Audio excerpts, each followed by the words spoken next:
তো আমাদের সবার 35,000 টাকা মজুরির সামনে আমি আসলে বেশি কথা বলবো না, সবাই রুজি একটা কথা বলবে।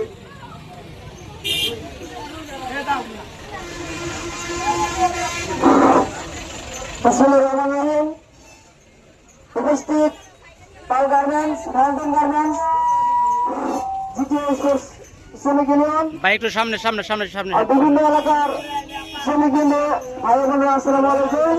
আজকে আমরা দীর্ঘ অনেক দিন পর আবার একত্র হতে পেরেছি। এই মহান মে দিবসকে আমরা মনে রেখেছি। এই জন্য আমি সকল শ্রমিক ভাইদের প্রতি কৃতজ্ঞ। আজকের এই মে দিবস শুধু আমাদের হাসি তামাশা নয়, মে দিবসটি হচ্ছে আমাদের মনে রাখা। কারণ বহু শ্রমিকের রক্তের বিনিময়ে আজকে আমাদের এই দেশটি স্বাধীনভাবে শ্রমিকরা ঘোরাফেরা করতে পারে।